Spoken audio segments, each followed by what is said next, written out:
So you may have seen that the new movie Ne Zha 2 is taking China by storm. 我乃哪吒三太子。求求。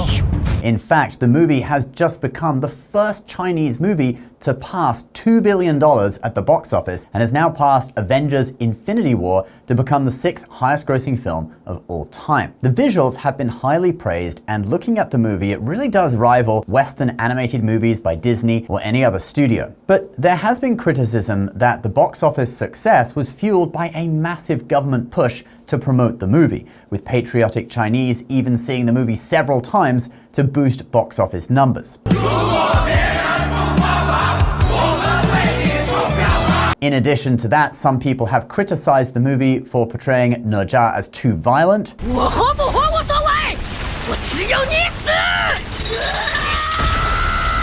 And for the story being very far from the classic novel Feng Shen that the Ne Zha character comes from. Here's what one person said on the Ask a Chinese subreddit. The story is as far from the original as you can imagine. You can almost consider it a new story except for the basic setting, way more than Feng Shen. Not sure quite what he means by that, but anyway, characters' personality and their core is totally different. You'll be very disoriented. The story features Ne Zha basically fighting against heaven and the Ne Zha character himself having ambiguous morals. So whether you think the movie is good or bad is up to you, but what we know is that the Ne Zha portrayed in Ne Zha 2 is pretty different to the actual character from the classic Chinese books, and thus in this video, I want to answer the question, who was the real Ne Zha?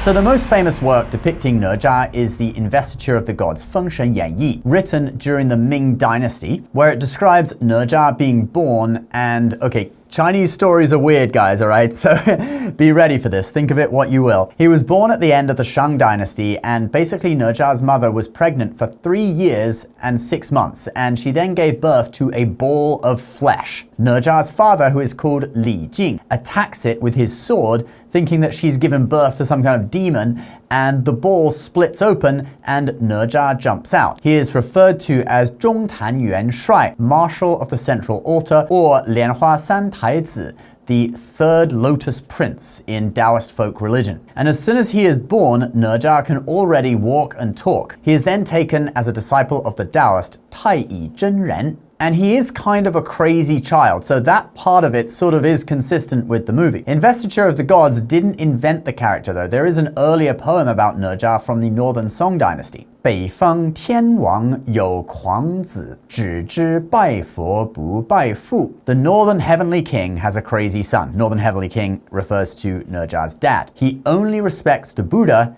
and does not respect his father. 佛知其语难教育，宝塔命父左手举. The Buddha knew that since he was crazy, he was hard to teach, and bestowed a magic pagoda on Ne Zha's father to hold in his left hand. And so Ne Zha's dad is often depicted with a pagoda in hand that emanates the Buddha light, reminding Ne Zha of his respect towards the Buddha, and thus giving the same respect to his father, who now held the Buddha's pagoda. The Chinese novel Journey to the West also has an account of Ne Zha. When he was 3 days old, the prince went bathing in the ocean, causing a disaster. He trampled upon the water crystal palace. He captured a dragon, and he wanted to tear off its tendon to make a belt. Having learned of this, his father, the Heavenly King, became fearful of the consequences. Therefore, he sought to kill his son, whereupon Ne Zha became enraged. A sword in hand, he cut off his own flesh, returning it to his mother, and scraped the bones, returning them to his father. So basically, a 3-day-old baby who could walk and talk killed himself, and his spirit then handed his remains back to his mother and father, and then he goes on to tell you that he floated up to complain to the Buddha, who then gave him a new body,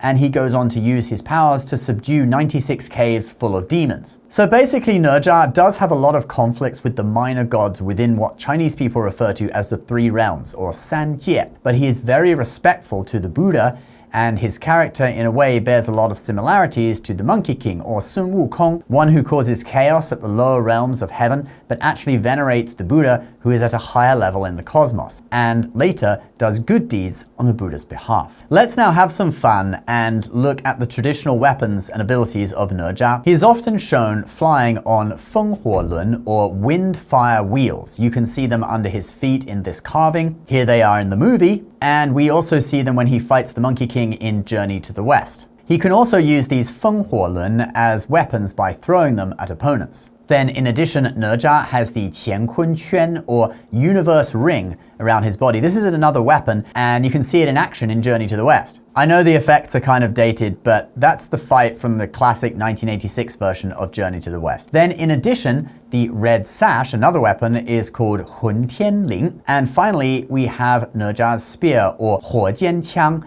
the fire-tipped spear. Alright, that is my little introduction to Ne Zha. The character has been portrayed in multiple classic novels, in Peking and Cantonese opera, and obviously in the recent movies. I think the physical depiction of Ne Zha in the movie Ne Zha 2 is probably the ugliest yet. But yes, the character is a bringer of chaos in both the movie and in the traditional stories, but there is a redemption story too. Remember how he goes on to subdue 96 caves of demons on behalf of the Buddha.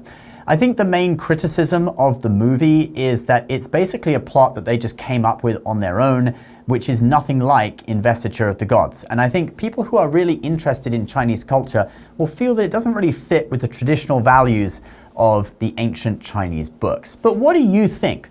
Do you think it's okay for modern movie makers to change a traditional story like this? Or would you like to see a Ne Zha movie that is loyal to the original? Leave your comments down below and subscribe to the channel if you're new. We'll see you next time. Bye-bye.